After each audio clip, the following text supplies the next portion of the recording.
Muito boa noite, internautas, com a graça de nosso Senhor Jesus Cristo. Estamos iniciando o programa Chamando Vencedores, que é uma realização da igreja em Cosmópolis, que se reúne na rua 22 de abril, número 47, no Jardim Planalto, todos os sábados às 20 horas e aos domingos pela manhã, 9 horas da manhã. Nosso encontro aqui na TV Jaguari é às terças, 18 horas e 30 minutos. Nosso tempo de programa aproximadamente 20 minutos a 25. Então convidamos você a permanecer conosco até o final dessa edição, você que está assistindo ao vivo ou através de DVD que chegou na sua residência ou através do vídeo postado na TV Jaguari. Convidamos você a permanecer conosco. Nosso encontro aqui é para desfrutarmos a palavra do Senhor, para recebermos vida e edificação. Então, desde já nós clamamos ao nome do Senhor, invocando o nome do Senhor, declarando nossa total fragilidade, nossa total dependência do Senhor, para que possa ser Ele que conduza este programa, toda palavra aqui compartilhada possa vir do Senhor, pois se assim for, ela não voltará vazia para o Senhor sem produzir os seus efeitos naqueles que ouvem. Então, Senhor, desde já entregamos este programa, este compartilhar nas Tuas mãos, para que o Espírito Santo conduza, me use apenas como instrumento, pois toda a glória e toda a honra é do Senhor. Em Mateus capítulo 7, vamos desfrutar de dois versículos que traz para nós muita vida e advertência também. Versículo 13, Mateus 7, 13 nos diz: Entrai, é o próprio Senhor dizendo, entrai pela porta estreita, larga é a porta e espaçoso o caminho que conduz para a perdição, e são muitos os que entram por ela. Porque estreita é a porta e apertado o caminho que conduz para a vida, e são poucos os que acertam com ela. Olha só, há dois caminhos aqui e duas portas. O próprio Senhor Jesus disse que há uma porta que é larga e um caminho que é espaçoso. Ou seja, é fácil então de entrar por essa porta e é fácil de caminhar, de andar nessa estrada, nesse caminho, porque é espaçoso, não nos causa nenhuma restrição, mas porém o final dessa estrada, o final deste caminho é a perdição. E o Senhor diz que são muitos os que entram por essa porta e por esse caminho. E na sequência, ele nos diz que há uma outra porta que é apertada e um outro caminho que também é apertado. Uma porta que é estreita e um caminho que é apertado. Mas este caminho, o final dele, nos conduz para a vida. E ele diz que são poucos o que acertam com esta porta. Olha só, num versículo ele diz que em relação à porta estreita, são muitos os que entram pela porta estreita. E na outra ele diz que a porta é estreita, mas são poucos os que acertam com esta porta. Então há uma diferença entre essas duas portas. Em uma porta, muitas pessoas entram por ela. E na outra porta, são poucos os que acertam com ela. Então nós vemos que esta porta é uma pessoa. Acertar com a porta, acertar com o caminho, é andar junto. É acompanhar este caminho que é estreito. Eu fiquei imaginando hoje à tarde, lendo esse versículo aqui, como que é entrar por uma porta bem estreita. Eu creio que não deve ser muito fácil andar num caminho apertado e entrar por uma porta muito estreita, fisicamente falando.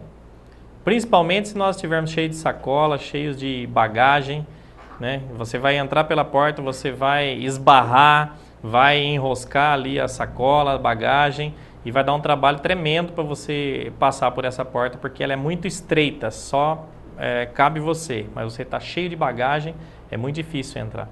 E na vida nós carregamos muitas bagagens, muitas coisas nós vamos pegando ao longo da vida, né? Vamos carregando conosco. Nós somos pessoas cheias de tradições. O ser humano é cheio de tradições, né? De costumes, e vai agregando coisas com ele, né? Com o tempo, nós, em vez de ovelha do Senhor, nós vamos tornando ovelhas, né? Vamos ficando pessoas velhas, cheias de tradições, e vai carregando muita coisa conosco. Então, nós vamos carregando aquelas sacolas, né, de costumes, de tradições, de religião, de coisas materiais que vai prendendo o nosso coração. E às vezes nós queremos seguir o Senhor com essas bagagens. E em João, no capítulo 10, versículo 9, dá a resposta. O próprio Senhor responde: quem é essa porta? Ele diz aqui nesse versículo, João 9:10, 10:9, aliás. Eu sou a porta. Se alguém entrar por mim, será salvo. Entrará e sairá e achará pastagem. Então ele diz: eu sou a porta. O Senhor esclarece que ele é essa porta estreita. É difícil de seguir o Senhor. Não é fácil. Seguir de acordo com o que estabelece a palavra de Deus, de acordo com a justiça de Deus, não é fácil, porque, olhando, né, com os olhos naturais, porque requer que nós deixemos as bagagens, requer que deixemos as nossas tradições, nossos costumes, ou seja, que neguemos a nós mesmos o nosso ego. Todas essas bagagens espirituais que eu disse, está agregado no nosso coração, na nossa alma, nas nossas vontades, nossas emoções, na nossa mente. Então nós vamos desejando seguir o Senhor. Nós temos o coração de seguir o Senhor, só que desejamos seguir o Senhor com esse monte de fardo, com esse monte de coisas, com as nossas experiências humanas, com as nossas tradições, com nossos conceitos de seguir o Senhor, com as nossas opiniões, são tudo sacolas e bagagens. Vamos querendo seguir o Senhor. Então se torna difícil para seguir o Senhor, porque nós olhamos para isso e falamos: mas como que eu vou entrar por essa porta estreita? Olha o tamanho da bagagem que eu estou carregando aqui, chamada opinião. Como que eu vou seguir? Não é assim? Às vezes vamos desfrutar da palavra junto com alguns irmãos, vamos ler a Bíblia e rapidamente já vem na nossa mente conceitos, tradições, vem na mente dos irmãos, aí fica aquela discussão sobre um determinado assunto que estamos desfrutando. Olha, eu acho que é assim, o outro eu acho que é assim. Eu nas reuniões já compartilho com os irmãos, não que eu esteja livre das tradições e dos conceitos. Coitado daquele que pensa que está em pé, que está livre dessa situação. Mas hoje o Senhor tem dado uma luz para nós, que aquilo que o Senhor nos revelou na palavra, que estamos claros que o Senhor nos deu a porção da palavra, pertence a nós. Deuteronômio capítulo 29, versículo 29, nos diz isso, que o Senhor revelou pertence a nós. O que não nos revelou ainda, o que você não está claro, o que eu não estou claro da vontade do Senhor na palavra sobre um determinado assunto, diga, responde aos irmãos que estão à sua frente: eu não sei. O Senhor ainda vai me revelar. Vou orar ao Senhor e vou buscar na palavra para que o Senhor, no seu tempo, de acordo com a sua vontade, me revele algo acerca do assunto que estamos aqui desfrutando, compartilhando. E eu não tenho vergonha mais de dizer para os irmãos: eu não sei, olha, isso aqui eu não sei, para mim é um mistério, o Senhor ainda não revelou. E com essa atitude, nós vencemos Satanás nessa questão. Porque vem pensamento nos instigando a orgulhar-se, a elevar o nosso ego e não reconhecer que às vezes nós não sabemos, que o Senhor não revelou. O que o Senhor revelou na palavra que está claro, desfrutamos e ajudamos os irmãos a desfrutar também da porção que o Senhor nos deu. A revelação não é para nós crescermos, ficar com um cabeção desse tamanho de conhecimento, cheio de conhecimento, ficar todas essas bagagens. Nós não conseguimos seguir o Senhor. Às vezes pensamos que por estarmos na vida da igreja e por estarmos indo às reuniões, participando das reuniões, das conferências, lendo os livros espirituais e até mesmo lendo a Bíblia diariamente, às vezes estamos satisfeitos com a nossa condição e pensamos que estamos seguindo o Senhor de perto. Seguir o Senhor é andar após o Senhor e fazer todo o percurso que o Senhor fez. Então o Senhor seguiu na sua humanidade, com seu caráter elevado, nós vamos seguindo atrás do Senhor e o Senhor vai trabalhando na nossa humanidade, no nosso caráter também. E de repente o Senhor foi para a cruz e nós também vamos para a cruz.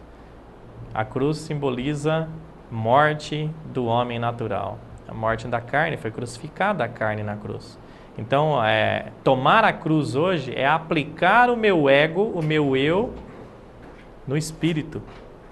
E muitas vezes é morte isso para nós. Levar o meu eu para a cruz é, às vezes, silenciar nas minhas opiniões, nos meus achos, nos meus conceitos, na minha religiosidade e depender do Senhor. Isso é negar a si mesmo, é um exemplo de negar a si mesmo e levar o eu para a cruz.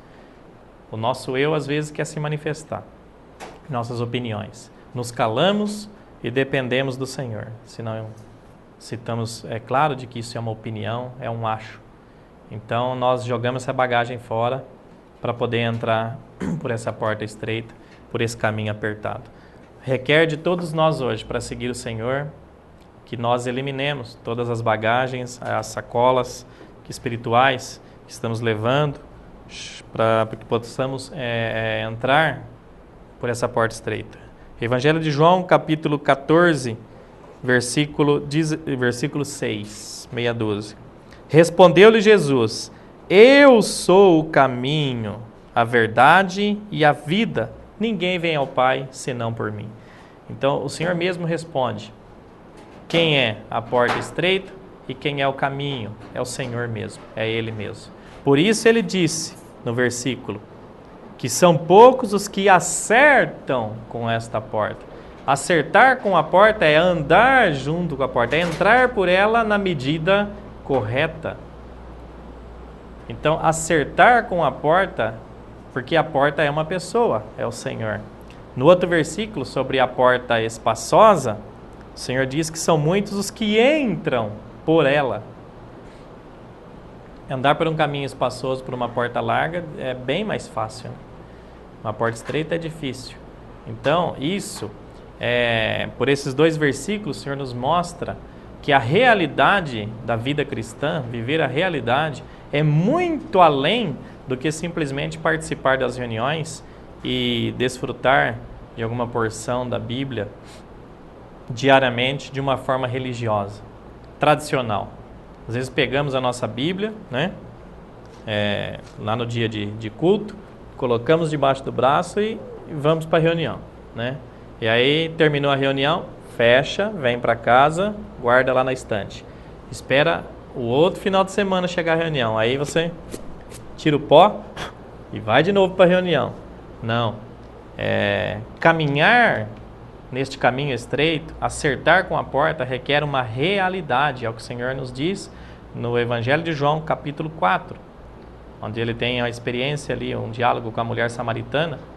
E ele diz que o Pai procura os seus verdadeiros adoradores, que adoram o Pai em espírito e em realidade. E são esses que Deus procura, está procurando até hoje para os seus adoradores. São poucos, por isso ele diz que são poucos que acertam com esta porta. Então requer de nós, tá? Uma mudança de atitude. Se estamos vivendo a vida cristã de uma forma tranquila, está fácil para seguir, não estamos tendo nenhuma restrição no nosso viver, tome cuidado, vá diante do Senhor para receber luz da parte do Senhor, para ver se você não está na porta larga, no caminho espaçoso, andando tranquilamente. Embora seja cristão, podemos estar caminhando no caminho errado, vivendo de uma forma muito tranquila, espaçosa, né? Sem nos preocupar, sem termos realidade com o Senhor, sem o Senhor estar nos usando para o seu propósito, tá? De acordo com a sua vontade. Nós não estamos sendo úteis ao Senhor, não estamos sendo usados pelo Senhor segundo a sua vontade, segundo o seu propósito para servir a Deus, não estamos pregando o Evangelho, não estamos influenciando outras pessoas a crer em Jesus Cristo, ou seja, não somos instrumentos úteis para o propósito que o Senhor nos chamou e nos colocou na igreja, para pregar o Evangelho, para servir a Deus, para usar como instrumento para levar a salvação até outras pessoas. Se não estamos sendo ativos, membros ativos, estamos numa condição de membros engessados. E todo membro paralisado no corpo, ele causa um problema, uma deficiência para o corpo, né? Então, o deficiente físico, às vezes ele depende da ajuda de outros. Se você, então, está ouvindo essa palavra e detectando que algum irmão próximo a você se encontra numa condição de deficiente físico, deficiente espiritual, tá? Está sendo um membro engessado no corpo, ele também precisa da ajuda de outros irmãos. Não é para julgarmos e nem jogar pedras neles, mas para ajudá-los. Ajudá-los a invocar o Senhor, orar por eles, conduzi-los à presença do Senhor. Sabemos que não é fácil, mas quem faz a obra é o Senhor. Basta um coração aberto para o Senhor. Se tivermos esse coração, o Senhor nos usará. Então, todos nós devemos ir diante do Senhor com essa palavra e recebermos luz na presença do Senhor. Se porventura estivermos caminhando nesse caminho espaçoso, sem nos preocupar, passando a largo, né? Como o Senhor diz na sua palavra, que às vezes passamos de largo diante daquele enfermo, diante daquele irmão que está enfermo espiritual. A religião faz isso conosco. Nós vivemos a forma aparente de igreja, vivemos de uma forma aparente de cristão e não nos preocupamos com as pessoas que estão ao nosso lado, né, o que está acontecendo ao nosso redor. Se não orarmos pelas pessoas, não acontecerá nada. Precisamos desse encargo. Nós precisamos então de arrependimento. Eu não me canso de falar que eu recebi luz numa pregação que eu ouvi, onde o irmão dizia que o primeiro arrependimento que devemos ter é o arrependimento de não nos arrependermos. Às vezes estamos satisfeitos com a nossa condição espiritual e não nos arrependemos diante do Senhor. Arrependimento, eu gosto às vezes de ir no dicionário para ver a definição de algumas palavras. E embora os irmãos sempre compartilham nas reuniões e tenham desfrutado do significado do arrependimento, hoje eu peguei o dicionário, Aurélio, para ver a definição da palavra arrepender-se. É uma mudança de atitude, é a definição do dicionário Aurélio. Mudança de atitude, mudança de mente, mudança de parecer, é a definição. Então, às vezes, quando ouvimos falar de arrependimento, nós achamos que apenas arrependermos dos nossos pecados, né? que detectamos como pecado, como falhas, como atos de pecado. Mas tem muitos pecados que cometemos que nem sequer damos conta que é pecado. Em Isaías, não me lembro o versículo, mas tem um versículo lá em Isaías que fala que o fato de não estarmos na presença do Senhor, o retirarmos da presença do Senhor é pecado. Agora eu pergunto, quem de nós passa 24 horas na presença do Senhor? Ou pelo menos o tempo que estamos acordados na presença do Senhor? Quem de nós pode dizer que não peca? Todos pecamos. Então nós precisamos nos arrepender, ter uma mudança de mente nas nossas atitudes como cristão. Preciso me arrepender do fato de às vezes estar satisfeito com a minha condição espiritual e não achar que está faltando algo. Eu preciso ter fome, sede da palavra cada dia mais. Então eu preciso constantemente me voltar à presença do Senhor. Foi assim que o Senhor mostrou para o povo de Israel. A mudança do Velho Testamento para o Novo Testamento era uma mudança de dispensação. Estávamos na era da lei, vivendo, né, o povo naquela época vivendo sob a lei, debaixo da lei, vivendo na presença de Deus numa forma de ordenanças, cumprindo leis, estatutos, regulamentos na forma de ordenanças. Tentavam cumprir, mas na verdade não conseguiam cumprir. E o Senhor então estabeleceu uma nova aliança, tá? Estabeleceu uma nova era do Novo Testamento, que é regida pelo Espírito, o Espírito Santo que habita no interior daqueles que creu e recebeu. Então agora o Senhor estava para mostrar para eles, olha, virá o reino de Deus, que é o próprio Deus no seu interior reinando em você. Então tem um trono na nossa vida, tá? E nesse trono quem está sentado? Precisamos constantemente perguntar isso para nós mesmos. Quem é que está governando a minha vida, minhas decisões, minhas emoções? Quem está sentado no trono? É o Senhor ou é o príncipe do mundo? Tá? Às vezes pensamos que o príncipe do mundo regendo a nossa vida e sentado no trono da nossa vida, vai acontecer só coisas ruins na nossa vida. Não é não.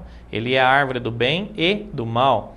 Então, às vezes, nós vivemos pelas nossas emoções, pelas nossas opiniões, pelos nossos conceitos, pelos nossos achos, carregando essa bagagem junto conosco e não desfrutamos de qual é a vontade do Senhor, da vida que está na palavra do Senhor.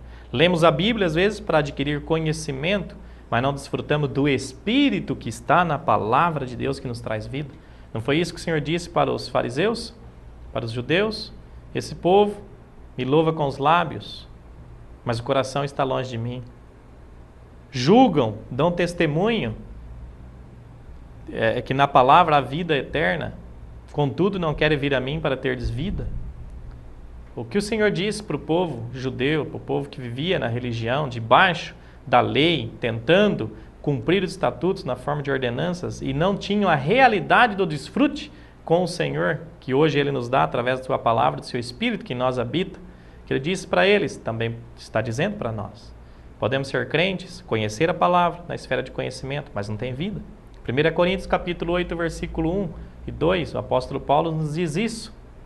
O conhecimento, apenas o conhecimento, gera ensoberbecimento, ensoberbece, eleva o ego.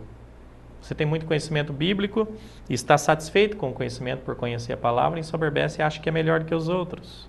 Sem você perceber, esse sentimento brota no nosso coração. Mas ele diz, o amor, que é a expressão da vida de Deus em nós, amor para com as pessoas, esse edifica, traz vida e edificação. Então o que é a expressão do amor? É a expressão de Deus, porque Deus é amor. Como que vai expressar o amor pelas pessoas? Orando pelas pessoas, pregando o evangelho para as pessoas.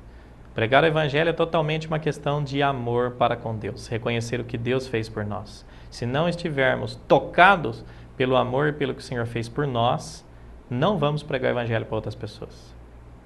Tá? Não vamos desejar que as pessoas que estão próximas de nós sejam salvas e cheguem ao pleno conhecimento da verdade, que é a vontade de Deus, de acordo com a sua palavra. Então, só para encerrarmos, 3 versículos. Mateus capítulo 3, quando ele estabelece João Batista para vir como precursor, aquele que abriria o caminho para o Senhor, para o início do seu ministério, que nós chamamos de neotestamentário, ou seja, o testamento do novo, o ministério do Novo Testamento, que é o Espírito de Deus sendo dispensado para dentro do homem, que é tripartido, tem 3 partes, corpo, alma e espírito, para expressar Deus na sua plenitude aqui nessa terra. Ou seja, é o reino de Deus que estava vindo do céu para a terra, como o Senhor orou em Mateus capítulo 9, e ensinou todos nós a orarmos. Pai nosso que estais no céu, santificado seja o vosso nome. Venha o teu reino, que está lá nos céus, venha. Faça a tua vontade aqui na terra, no nosso coração, como ela é feita nos céus. Ele ensinou todos nós a orarmos com este encargo de trazer o reino. O reino é o próprio Jesus, que transfigurou no Espírito da realidade. Hoje o Espírito que habita no nosso interior, se andarmos na presença do Senhor por meio de clamar o nome do Senhor, invocar o nome do Senhor, essa prática é a mais fácil para estar na presença do Senhor. Toda vez que chamamos pelo nome do Senhor em realidade, ó Senhor Jesus, estamos na presença do Senhor. 1 Coríntios capítulo 12, versículo 3 nos mostra isso. Que ao dizermos Senhor Jesus, estamos no Espírito, tocamos no Espírito Santo que habita no nosso espírito humano. Estamos na presença do Senhor, o Senhor começa a reinar em nós. Saímos da esfera do caminho e que estamos caminhando errado e voltamos para a esfera do Espírito. Saímos da alma e voltamos para a esfera do Espírito. Saímos do caminho da perdição, da religião, da enganação, da aparência e nos voltamos para a realidade, onde tocamos na vida do Senhor. Por isso, Senhor, em Mateus capítulo 3, no versículo 1, ele diz, naqueles dias apareceu João Batista pregando no deserto da Judéia e dizia, o que João Batista pregava? Arrependei-vos, porque está próximo o reino dos céus.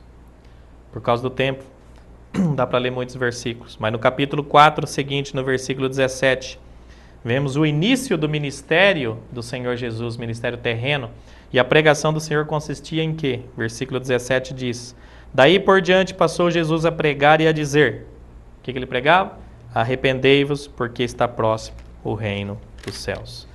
Quando o Senhor envia os 12 discípulos, tá? Ele designou e enviou como apóstolos a pregar o Evangelho, capítulo 10, ele dá instruções. Tendo chamado os seus 12 discípulos, deu-lhes Jesus autoridade sobre os espíritos e instruiu.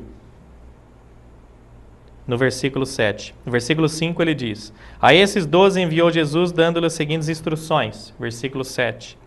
À medida que seguirdes, pregai que está próximo o reino dos céus. Então olha só, João Batista iniciou seu ministério terreno como precursor, aquele que veio para abrir o caminho, para preparar, tá, o terreno, dizemos assim, para o Senhor vir pregar o Evangelho. Era uma mudança da dispensação da lei do Velho Testamento para o Espírito, para a realidade do Novo Testamento. Sabemos que não é fácil sair da religião e nos voltar ao Espírito, mas temos que nos voltar ao nosso Espírito Santo. O caminho correto, que é Jesus, é o Espírito. é andar no Espírito. É difícil, é apertado, requer algumas restrições, requer deixar bagagens, sair da aparência e ter realidade com o Senhor. Ou seja, requer às vezes deixar aquela aparência de cristão perfeito que temos lá no local de reuniões, no culto, tá? Para que todos vejam, e requer que tenhamos comunhão íntima e pessoal com o Senhor. Requer reconhecer as nossas falhas, reconhecer os nossos pecados, ou seja, ter uma mudança de mente, arrependimento. Por isso João Batista estava dizendo para os judeus, olha, até aqui seguiram a lei, agora vocês vão entrar na era do Espírito. Requer que vocês tenham uma mudança de mente, arrepende-se, porque está próximo o reino de Deus. Estava próximo porque era Jesus que estava ali como homem, e em breve estaria como Espírito para entrar para dentro do homem, então era a realidade. Jesus estava próximo. A realidade é quando ele se tornou o Espírito Santo e veio habitar no interior do homem. Jesus pregou a mesma coisa. Mudam de mente, saia da esfera da lei, da religião, da aparência. Todos os judeus eram fervorosos por Deus, mas Jesus mesmo disse, o povo me louva com os lábios, e o coração está longe de mim. O Senhor não olha para o terno bonito e novo que você coloca, que eu coloco para ir no culto, não. O Senhor não está olhando se eu estou sentando na primeira cadeira ou na última cadeira, mas Ele está olhando pelo meu coração. 1 Samuel capítulo 16, versículo 7. Ele disse ali, tá, um testemunho. Ele fala, Deus não vê como vê o homem vê o exterior, Deus porém vê o coração. Ele vê o meu, Ele vê o seu. Se eu não estou aqui compartilhando essa palavra com o coração voltado para o Senhor em realidade, não vai adiantar de nada. O Senhor está vendo qual é o meu coração que está aqui, se é para servir o Senhor ou não. Por isso que eu entrego todos compartilhar na mão do Senhor, que a palavra possa ser falada para Ele. Se você foi iluminado com essa palavra, honre e glorifique a Deus agora. Aí, louve o Senhor, porque toda palavra é dele, não é nada que veio de mim, é tudo isso, é o Senhor que nos deu sentimento para compartilhar. É tempo de nos arrependermos e acertarmos com a porta estreita, com o caminho. É difícil, mas vale a pena. Jesus é o Senhor.